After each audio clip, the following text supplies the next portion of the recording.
The Women's Assembly started in 2019 by the Bonjeville Development Forum in Bonjeville. I joined in 2020 when COVID hit our streets, and during that time we had 37 feeding schemes. From that 37 feeding schemes, we formed a kitchen assembly where we had our weekly workshops in a backyard. We learned about the politics of power, self reliance, and self sustainability, and most of all, our mental well being. Then PDF decided to open it up to other communities in order for them to also learn from our experiences and shared knowledge. As I said, the way we're going to do this workshop is you are the experts on the areas where you live. You are the experts on your own lives. You are the experts on the society that we live in. And people that, like us, who come from the university will sometimes ask you for your information, will ask you and ask you. Then we go back and we say we're the experts on violence. We are not. Together we are experts on violence in the society. As I was saying to them during the week when we had a meeting, I said, we all are students of violence in the society because we were born into the school of violence. This is one of the most violent societies in the world. And that's the kind of work we're going to do today. But first, let's ask you to do on your own. I will walk around and just see how far people are, and I'll say come back. I don't work strictly towards time. My name is Kashiva Ahmad, and I'm also part of the Women's Assembly. So what we do in this assembly is, we talk about we do a lot of educational activities. So when we talk about the educational activities, we talk about the violence, the invisible, the visible violence, because we're living in a very violent society. So we talk about all these issues that affects us as communities. And we've seen in the areas that we are staying, nobody's going to fix it for us. Only we as women will do that. And when we come together, we talk about our experiences that we have in our different communities, and what we realize is all our struggles are the same. It's just different areas that is violence, crimes is happening. And we've seen in COVID, it even had a huge impact, because when we look at COVID, everybody was restricted to their homes and we couldn't move around.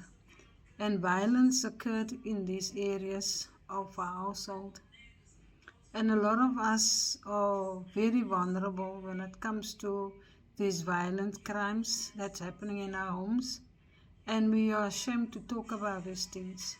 Now when we have this women's collective, when we meet and we talk about these things, we speak about these things, and we only realize that it's only me, I'm not the only one suffering.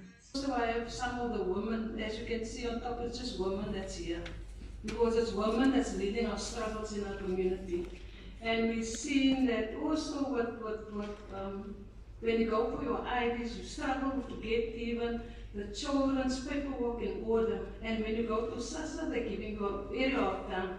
And we are very surprised to see this top up. We hear about the top up, but nothing is happening. Even when you go to SASSA, even to get extra for the person who's taking care of the child, you are giving a hard time there. So I don't know how are we going to deal with these things, because when you complain, nothing is happening.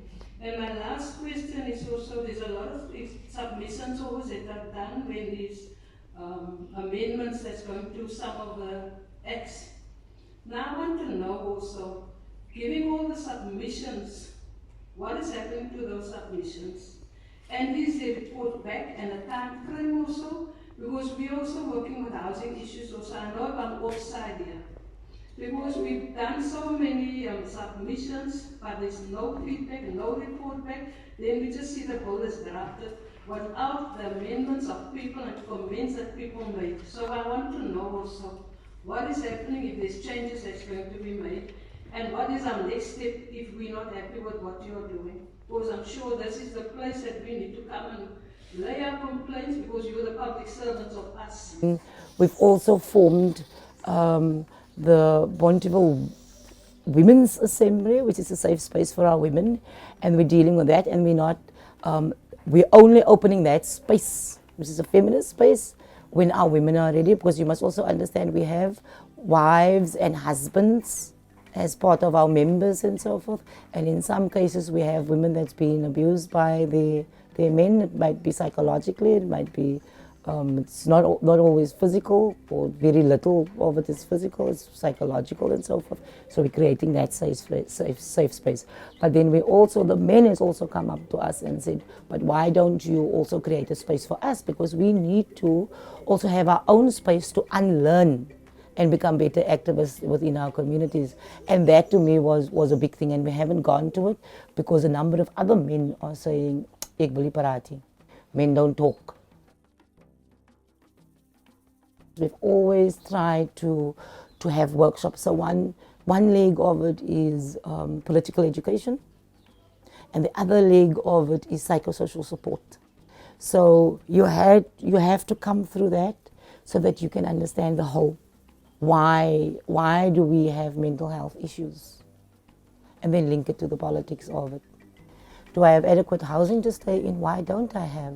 And by not having a proper infrastructure and sewerage running down our streets and all of those things, how does it impact, and how is that violent? What the state, the inaction of the state, it's violent towards my living conditions, and it has a psychological impact, not only a physical impact on my life. So it's making people understand that things aren't just happening in a vacuum, that these are the causes of the issues that we are grappling with in our community. And therefore our approach should be multi-pronged, and we should be speaking and fighting a number of issues and enemies for that matter. Practically, as women and as sisters, we support one another. So we've been involved in counseling sessions since 2019, for instance. So women are pairing up with one another. If they need to talk each other and counsel and support one another, they do it separately, or we do it collectively when we come together, or women just walk in. I need this space today, right? And we are there. A lot of our women are poor. They don't have food. Simple things as I don't have food, I'm worrying about where am I going to get A, B, and C. If we can assist, we assist. Some of our women's houses are burning down and so forth. How do we gather each other to help and assist and so forth where this is? In terms of leadership building, where our women are at, which parts of the organization they are holding, we try and assist and find courses to send and mentor people into spaces of their interest and the parts of the organization that they are holding.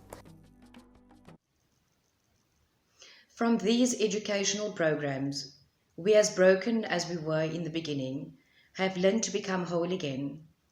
We have learned that the pearl is in the oyster, and that we too will break those barriers and become whole again. We have learned so many things. We have learned to love and to accept, but we have also learned that together is what makes it happen. Cool. Women Assembly is the movement that is made out of working class women, comes from different organizations such as Sisigu, Housing Assembly, Delft Safety Watch, Bonteheuwel Development Forum, Hope for the Future, and Umthombo. Our movement is based in Western Cape, in Cape Town, in communities such as Khayelitsha, Philippi, Delft, Ocean View, Bonteheuwel, Hedefeld, and Woodstock. We, as the women movement, tackle and deal with issues around physical, emotional abuse.